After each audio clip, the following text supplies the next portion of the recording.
This video is to be the first in a series of presentations in which we will attempt to openly discuss current issues of belief in the UU Church.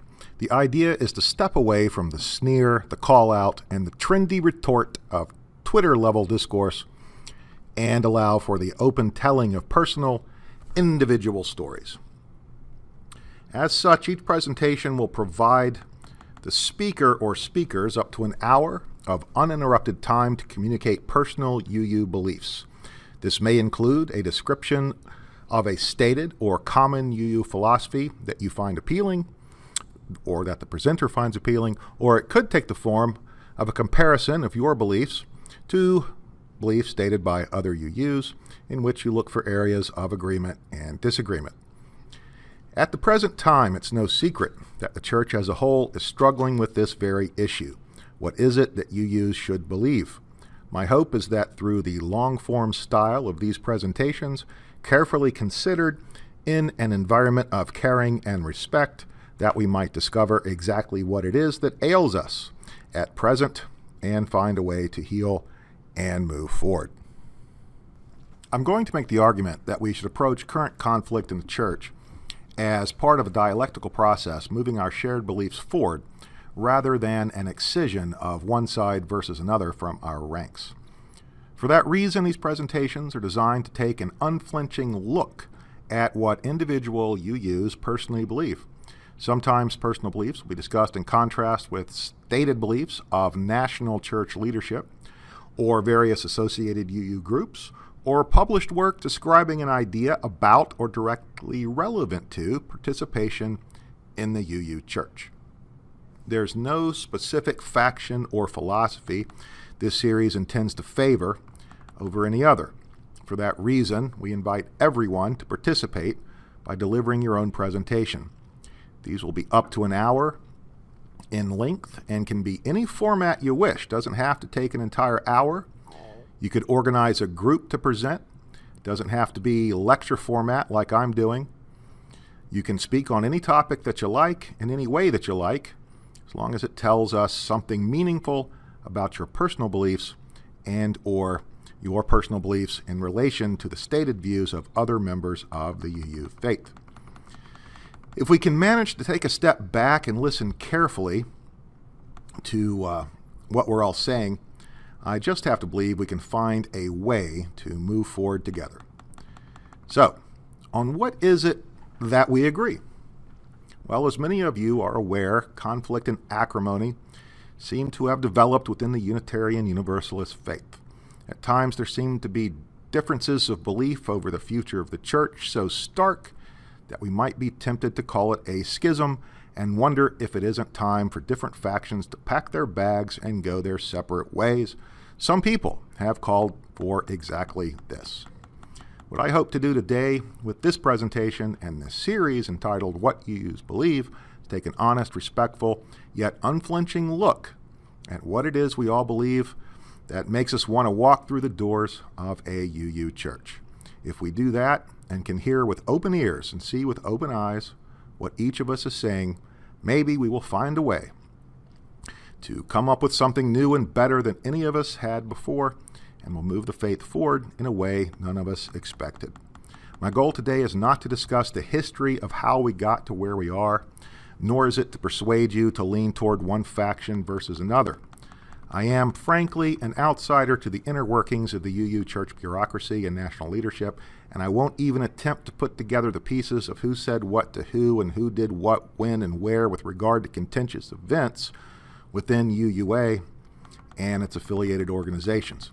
But what I can do is take a hard look at the ideas and the thinking behind public statements made and positions taken on issues over which conflict occurs.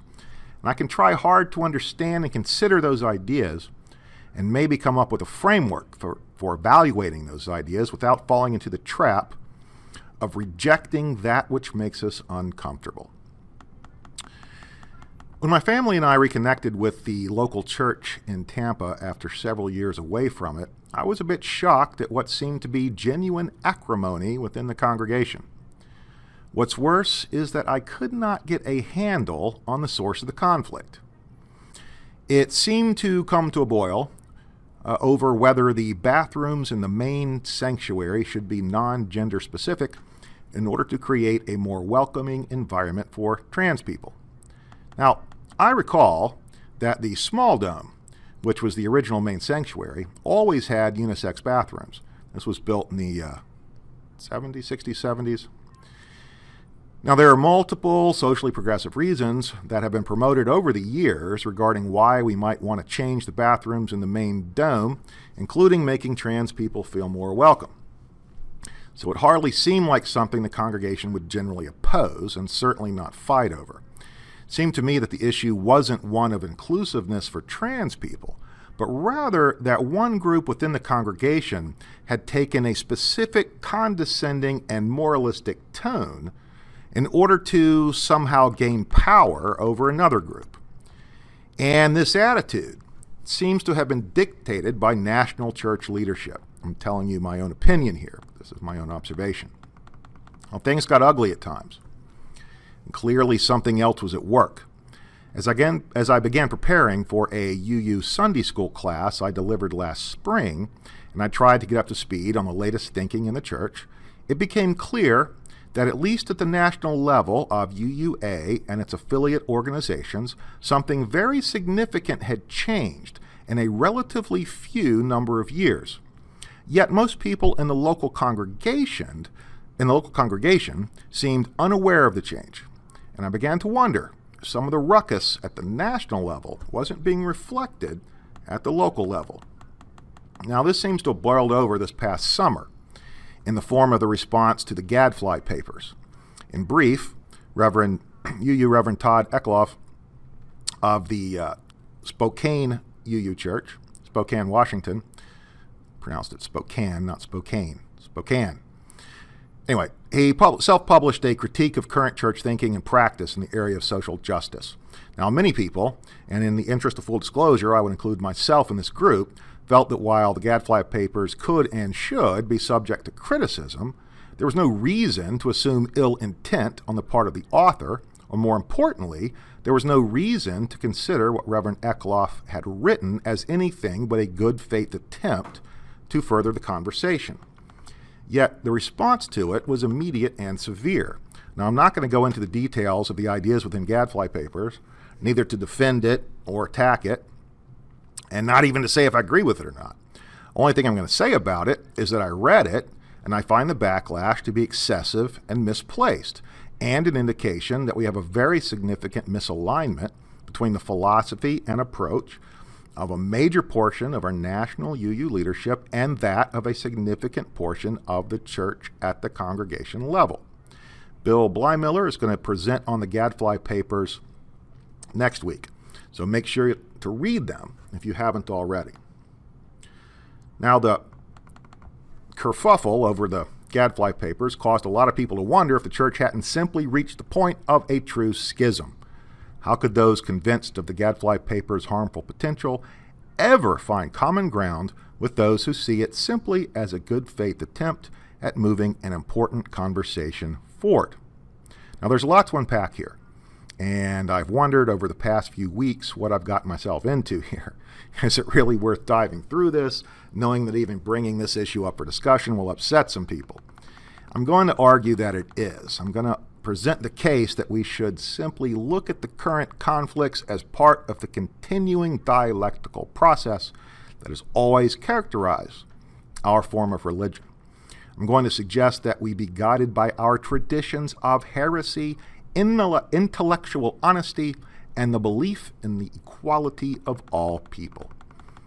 Now, I believe all of us, everyone who walks through the door of a UU church, share some deep-seated beliefs and values about many important real-world issues, such as how people should treat one another in a society, how people should treat the environment, to what values someone should aspire, who should have access to what resources. We'd certainly agree on far more than we disagree. We all want to create a world where people are free to be who they are, and in which a beloved community, as envisioned by Martin Luther King, might evolve. Now, the goal of my talk today and of the series presentations we've entitled What UUs Believe is to give each and every one of us a chance to put our beliefs out there in a spirit of respect, compassion, positive intent, and a desire to do the hard work of allowing our own beliefs to be challenged and evolve. And that's not easy. Learning is a form of personal change and growth. You're changing the structure of your own beliefs, and that is not easy to do, especially when beliefs are so deeply entwined with emotion. But it's what we have to do. We have to learn what the other person is trying to tell us, and that might mean we end up changing our own views. It hurts to change. It hurts to think about changing. It's our nature to create a model or a view of the world that resists the need to change. We'll watch the TV news channels that say what we want to hear. We interact on social media with other people who think like we do. We read books and magazines about topics and by authors we know beforehand are going to tell us something that reinforces the way we already view the world. We all do it. It's hard not to. Now, I firmly believe that the things that bring each one of us through the doors of a UU church, whatever basic emotion or feeling, whatever intellectual and spiritual need to which it appeals, there's something beyond words that we all share. And that's what I want to explore. It's what I want to explore in my presentation today and what I hope we can explore in the series as a whole. I want to be clear that I'm advocating here for a collaborative approach to solving a problem, not a search for who's right and who's wrong. It would be easy to let our frustration and anger coalesce around individuals who say things we don't agree with, and I want to ensure we're mindful of this as well and we work to avoid it. I especially want to say something in support of our own Reverend Patricia Owen. I believe she finds herself caught in a crossfire, and we need to be cognizant of that. She has her own opinions like all of us do, and regardless of what she says about any of these issues, somebody is not going to be happy about it. That's a tough situation to be in. Now, she and I have talked about some of the contentious issues within the church, and while we may not always agree on how to get there, and sometimes we see things in very different ways, I feel confident that we have very similar ideas about the type of society we'd like to help create. And if we can manage to work together towards those goals despite our differences, I'm confident we'll both be more effective. So hopefully, at this point in the presentation, I've managed to set a positive and hopeful tone for what could at times be an uncomfortable yet necessary look at what it is we UUs actually believe. I'd like to say something now about the format of the series. The issues we need to explore here can be complex, both in trying to explain them to someone else and in trying to understand them. So we want to allow people to take up to an hour to tell us about your beliefs. We plan to record these presentations and publish them so that everybody can take the time to carefully consider what's being said, listen to it, 2 or 3 times, can go back after discussions and listen again. So that's the idea. And we're seeking people on all sides of all issues to present. And, eventually perhaps we'll have a record and archive of real UUs describing what they believe to other UUs, and maybe we can use this as a way to respectfully discover the common ground and areas of difference, and in the end, grow from the experience. So now let's take a look at a contentious issue within the church, and let's see if we can identify those things on which we agree and those areas where we disagree. In particular, let's look at the topic of intersectionality and its application within the church. Intersectionality has become a popular idea in left-leaning organizations over the past couple of decades, and yes, I'm going to call UU a left-leaning organization. You've all heard the term. The UUA has identified undoing intersectional white supremacy as the single current congressional study action issue for focus at the present time. Now, what does this mean? Undoing Intersectional White Supremacy. I'm going to discuss this issue from my own perspective, and I'm going to suggest that my perspective is likely similar to that of many, if not most, existing UUs. At least a large percentage, yet it seems to be at odds with national church leadership. I'm going to use intersectionality as an example of how a good idea has been co-opted by a certain segment within UU Church and modified to fit a specific agenda. The agenda is white supremacy within the UU Church, but not the flavor of white supremacy the UUA thinks it's fighting. This is an upper-class white supremacy in the form of an updated noble savage trope. The idea that the racial and/or gender minority is a noble savage, a pure representation of humanity's innate goodness, uncorrupted by whiteness or hegemonic gender or sexual norms. The Romantics of the 17th and 18th century referred to civilization as the corrupting influence on man. In today's world, civilization becomes whiteness. Now, make no mistake, it's a form of racism that dehumanizes the minority and creates an extreme other. It doesn't have the immediate trigger of overt hatred, but its impact is no less damaging. It's about defining individuals not as individual human beings with equal capacity for good and evil, but as socially defined identities with predestined and seemingly hardwired propensities for being and acting in the world, especially in reference to other identities.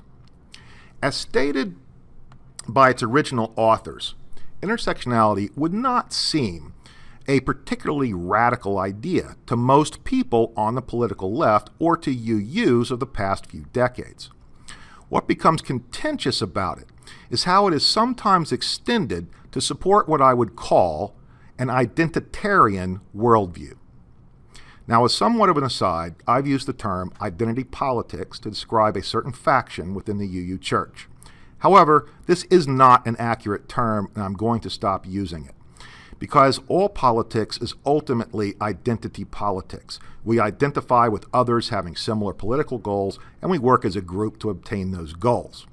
I'm talking about something entirely different than that. I'm talking about a worldview in which the nature of the individual is radically transformed into simply the sum of externally visible identities. The focus then becomes strictly on the differences and conflicts between intersectional identities rather than a search for common humanity.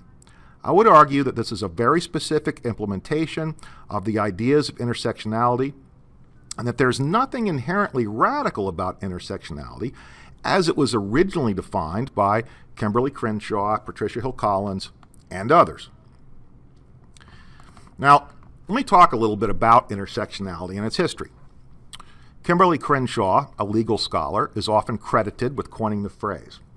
In a nutshell, Crenshaw made the legal argument that factory workers at the intersection of two classes or two identities, females and black people, had issues of workplace unfairness and injustice unique to them.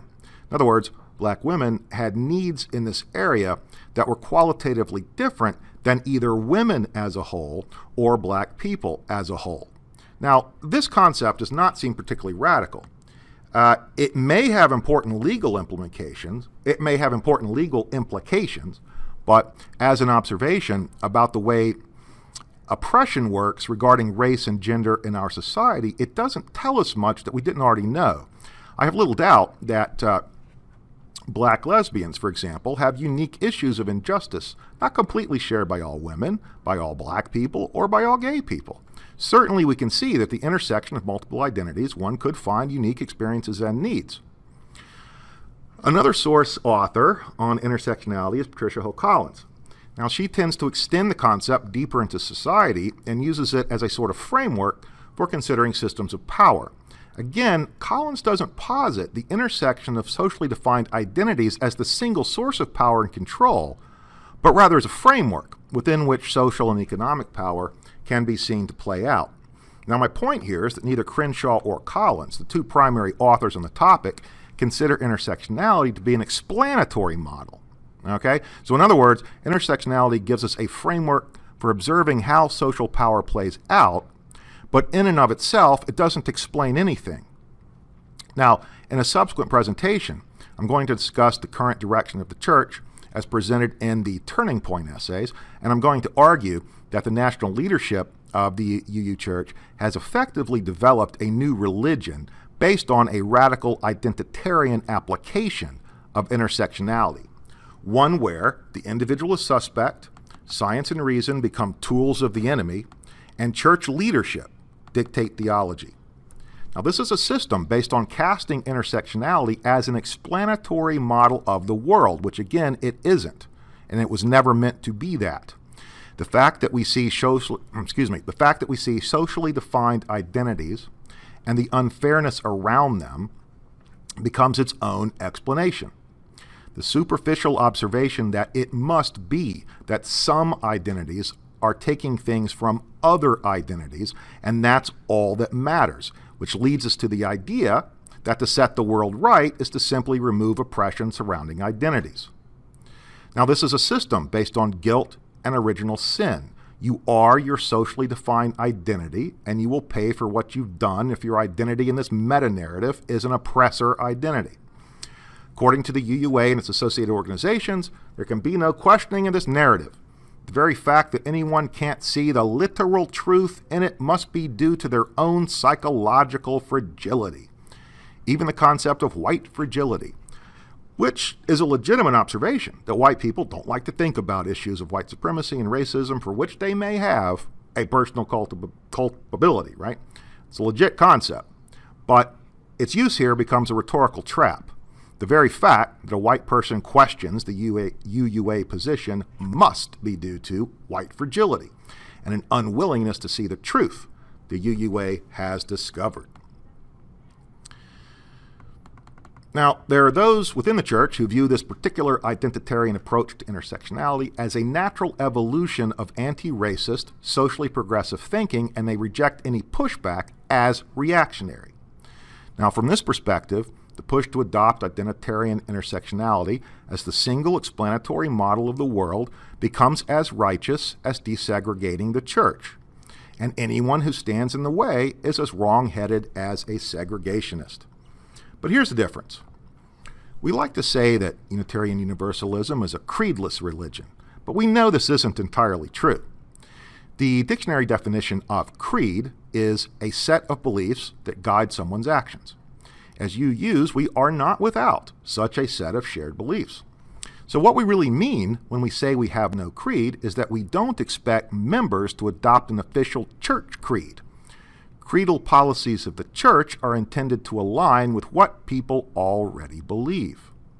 In the mid-20th century, many UU churches were still segregated, and they began dealing with segregation as an issue. There were some people who identified the proposed policy of desegregation as a creed, and they opposed it on those grounds. The idea being that the UU Church had adopted a creed which says that desegregation is the appropriate response to racial injustice. And as a non-creedal religion, we shouldn't expect churches to adopt a policy of desegregation. And frankly, they were correct. It is a creed.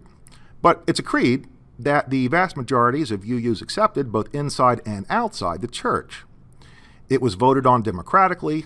Now, several decades later, the only thing we question is why it wasn't done sooner. This is the way UU creeds work. We bring our creeds with us to church rather than have them dictated by church leadership.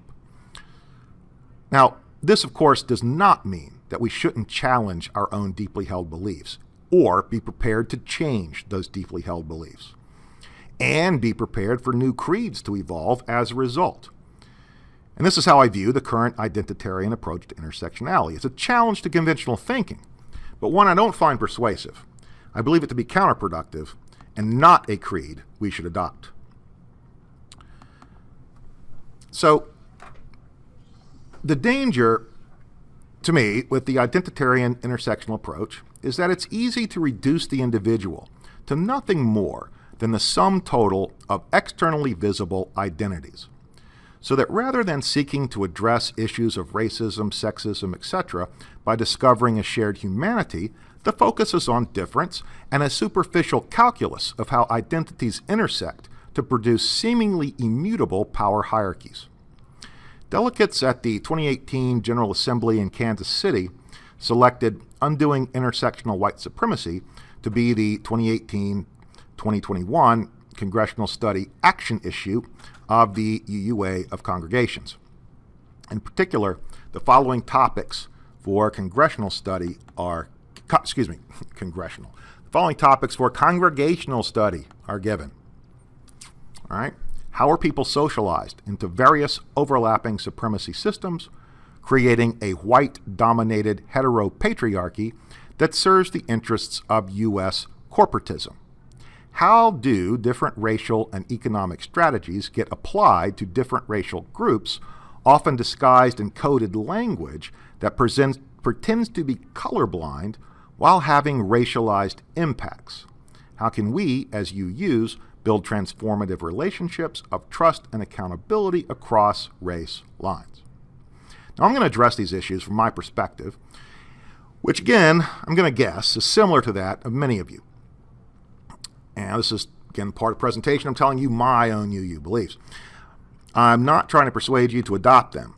I am trying to persuade you that there's room in the UU tent for all of it. In particular, I want to focus on a couple of themes I consider to be wholly within the framework of UUism, yet seemingly at odds with some of the proponents of the UUA's implementation of intersectionality. The first theme is the existence and preeminence of the individual. Although the ideas don't originate with Ralph Waldo Emerson, Emerson is generally the perspective on this we consider in the UU Church. But this isn't a lecture on Emerson, so let me just summarize by saying I view the individual as greater than the sum of the parts.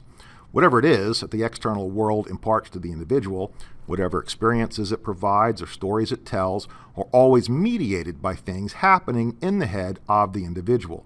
All individuals are unique and cannot be fully understood simply as the sum total of externally visible identities. But all individuals are connected and interdependent, and we have a responsibility to each other to create a better world. This is most definitely an individualist perspective, but in no way does it advocate a dominance hierarchy or a framework for considering one individual superior or more deserving of society's resources than another. It is an egalitarian individualism. That was Emerson's message, or that was Emerson's individualism. The second theme concerns the difficulty of addressing racism as an issue divorced from the economic and social context in which it occurs. Racism and capitalism are two distinct concepts, but American history quite clearly demonstrates the role of capitalism as a driver of racism and as a driver of institutional and systemic forms of racism. And I firmly believe any holistic approach to racism has to incorporate a model of this. Now, there's no requirement that intersectionality be viewed as inconsistent with any of the above. My admonition to you is to carefully evaluate different implementations of intersectionality within the UU Church and consider whether these particular implementations are consistent with what you believe, or if they've perhaps gone down a different path. Let's look at that first question. How are people socialized into various overlapping supremacy systems, creating a white-dominated heteropatriarchy that serves the interests of U.S. corporatism? Now, the authors are making the assumption that our society is a white-dominated heteropatriarchy that serves the interests of U.S. corporatism. Not exactly sure what that means, but we will assume it means the interests of U.S. corporations. Is this a true statement? Is our society a white-dominated heteropatriarchy that serves the interests of U.S. corporations? Well, yes, I agree that it is. Should we question how people are socialized into it? Well, yes, we should. But let's take a closer look at this. What underlying assumptions are we making about the nature of the individual here, and what do we really mean when we say white heteropatriarchy? Now, the way the question is stated seems to infer that whiteness, maleness, and heterosexuality are the driving forces behind social inequality. Now, this I completely disagree with. This isn't a denial that heteropatriarchy exists. Certainly, it's the case that in the aggregate, men hold more social power in our society than women. White people hold more power than black people, and cis-hetero people hold more power than non-cis-hetero people. And it's certainly the case that this is an injustice we should work to rectify. And it's also the case that people have an innate tendency to perceive the familiar as right and good, and the unfamiliar with distrust. Now, that, of course, that tendency works to bolster and reproduce hegemonic norms. It works to reproduce white, male, heterosupremacy. In fact, some people refer to this phenomenon as white supremacy culture. But it would be a gross oversimplification of the world to ignore individual differences and the fact that systems of oppression are at work across a variety of human traits and are not limited to race, gender, or sexuality. People differ with regards to cognitive ability, athletic ability, physical attractiveness, all manner of things. All these attributes are associated with some form of dominance hierarchy. Our society assigns value to externally visible traits, and it ranks people accordingly. I would argue that at some level this tendency is innate, and it can be seen in all cultures. Now, it doesn't justify it, but it does mean that it is a difficult issue. And there's also something critical that's being left out. It gets alluded to in the phrase that serves the interest of U.S. corporatism. Now, I would shift the question around, and I'd phrase it something like the following. How does American capitalism reproduce and benefit from racism, sexism, and other forms of oppression? Now, I'm of the opinion you cannot understand American racism without understanding its historical grounding in American capitalism. It's capitalism that gives racism its motivation. You can neither understand nor address racism without understanding the driving force of capitalism. And this leads to the realization that while in the aggregate, money and power is held disproportionately by white men, it's not held equally by all white men. America was not founded for the benefit of all white people. It was founded for the benefit of a select few white people. Everyone else has always been an expendable tool in that enterprise. So white men isn't really the appropriate target. It's the system that allows some white men to disproportionately control the resources of society. Capitalism encourages us to consider social relations between people as material relations between things.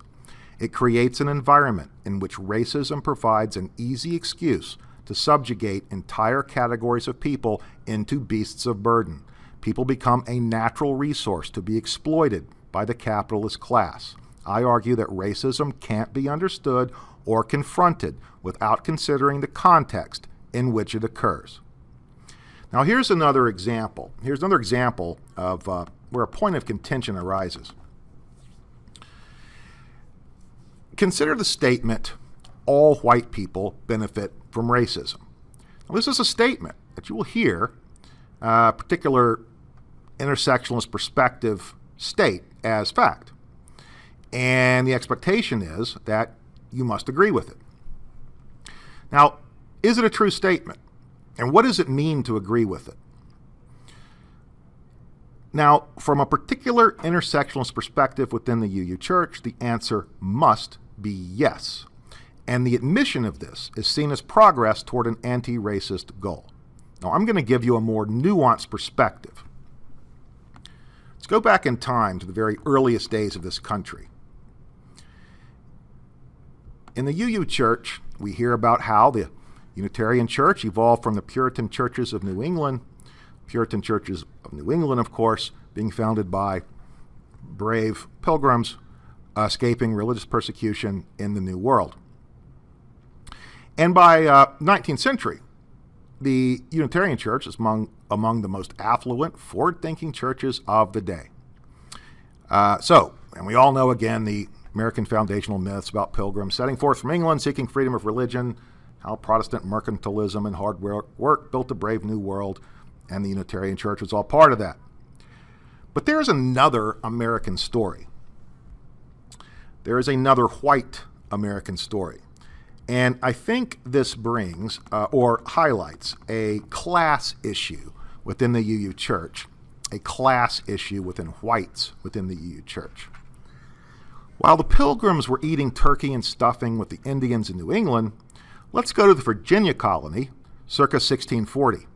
The Virginia colony was founded for one reason: to make money for the members of the English aristocracy, or certain members of the English aristocracy. At first, they came seeking gold. They realized that that wasn't going to be found, but there was something else they could make a profit in, and that was tobacco. Tobacco farming was labor intensive. They needed a cheap source of labor, so they cleaned out the jails and back alleys of London and created a labor force of indentured servants. Life in Virginia was hard and cheap. The indentured servant was little more than a beast of burden. It was a system built on an elite few extracting maximum value from a powerless many. Slavery was not formally introduced until 1661, and in the year 1640, there were both European and black African forced laborers, indentured servants, in the colony. On one occasion, 3 such laborers escaped and headed for the neighboring colony of Maryland. All 3 were servants of a Mr. Hugh Gwynn. Mr. Hugh Gwynn wanted his property returned. One of the escaped servants was a Scotsman, one a Dutchman, and the other was an African named John Punch, thought to have come from Cameroon. Now, the 3 were captured together, brought back to Virginia, where a court ordered all 3 to receive 30 lashes. Their labor was the rightful property of Mr. Gwynn. They had effectively stolen from him by their absence. To compensate Mr. Gwynn, the Scotsman and the Dutchman had the terms of servitude to Mr. Gwynn extended by 1 year, and an additional 3 years in servitude to the colony itself was added after that. John Punch, however, was sentenced to spend the rest of his life in servitude. For this reason, most historians consider John Punch to be the first slave in America. Now, let's go back to that question. Do all white people benefit from racism? Did Hugh Gwynn? Well, yeah, without a doubt. Hugh Gwynn used racism to further extract surplus value from the labor of a worker. He did it so thoroughly, he set a new standard of exploitation. But did John Punch's 2 companions? I'd argue no. Sure, we can say they benefited from racism by only having their terms of service extended 4 years rather than their whole life, but that's incredibly misleading. I'd say they would have been better off had an equitable economic system been implemented where they weren't simply material resources to be exploited. Now, let's skip forward 300 years to the 1960s and a couple hundred miles south to the rural mill town of Troutman, North Carolina. This is a place I spent a lot of time as a child being raised by my grandmother. The employer in town was a furniture mill that blew a whistle you could hear all over town to wake people up, to indicate the start of a shift, lunchtime, the end of the day, etc. Employees were paid as little as possible for the maximum amount of work. Most had a minimal education, their children would not go to college, and they were effectively trapped in their situation, born to spend a life working to enrich someone else. Black workers were given the worst jobs and likely paid less. It's not hard to understand how the desire for material wealth allows us to dehumanize and exploit, how it encourages us to consider social relations between people to become material relations between things. So let's ask the question again. Do all white people benefit from racism? Well, the factory owners certainly did. Racism provided a rationale for the direct, overt exploitation of a category of workers. But did the white workers? Well, sure, we can say they benefited because they didn't have to do the worst jobs in the factory. That's true, but again, it's misleading. I'd argue that the white workers would have been better off had the wealthy elite created a non-racist, egalitarian economic system to begin with. Now, let's fast forward another 20 or so years to the 1980s. This time, I'm working at a factory in rural North Carolina town, not far from Troutman, this time as a summer job in college. Federal workplace anti-discrimination laws had been implemented, so now the black and white workers are side by side on the assembly line in an unair-conditioned manufacturing plant during the middle of a North Carolina summer. 12-hour shifts in 90-plus degree heat. No union, minimum wage, and no health care. The company recommends workers wear steel-toed boots and will even deduct the money from your paycheck to pay for them. Now, I saw gas-powered forklifts being driven indoors, older workers struggling with heat exhaustion, and all manner of exploitative labor practices. So, again, do all white people benefit from racism? Well, of course, we can say, well, some of those workers were white, so they benefit in subtle ways from the inherent racism in our social institutions and culture. It's true. But again, I'd make the argument that a more accurate way to look at it is that these white people would benefit more from a non-racist, egalitarian society where they had equal access to resources. So how useful is it to focus on the fact that all white people benefit from racism over what I would argue is the more important fact that we live in a society created for the benefit of a few at the expense of the many? Now, back to the issue of intersectionality. I would also argue that there's nothing inherent in the basic premise of intersectionality that conflicts with my position. Most students of intersectionality point to the collective statement of the Combahee River Collective as a foundational document of intersectionality. Now, this statement was issued by an organization of black feminists who felt they had been given short shrift by both the women's movement and the black civil rights movement. The argument was that as black women, they had issues of oppression not addressed by either their status as women or as black people. In other words, the intersection of race and gender was a unique need that wasn't being met by feminism or black liberation individually. Again, this isn't particularly radical. Race and gender are traits people have. They're traits that carry social baggage, and it's not surprising that we find unique forms of oppression at the intersections. Now, another part of the statement recognizes the intertwining of capitalism. It says, we realize the liberation of all oppressed peoples necessitates the destruction of the political economic systems of capitalism and imperialism as well as patriarchy. We are socialists because we believe that work must be organized for the collective benefit of those who do the work and create the products and not for the profit of the bosses. Material resources must be equally distributed among those who create these resources. We are not convinced, however, that a socialist revolution is not also a feminist and anti-racist revolution will guarantee our liberation. So here we can see Combahee River Collective struggling with the central issue, the difficulty in separating capitalism from other systems of oppression, how important it is to address it. Another important point is that this statement affirms the individual as a being that transcends race and gender.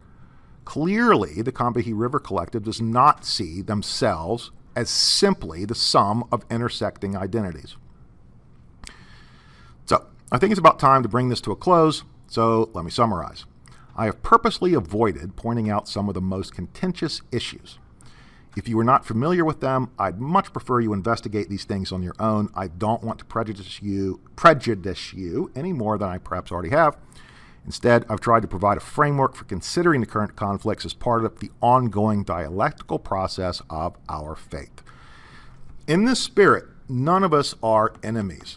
We are all working towards the same goal of a just society.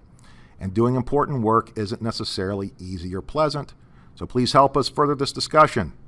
Contribute to the series as a presenter or question asker or a supporter. Our church is going to be stronger in the end.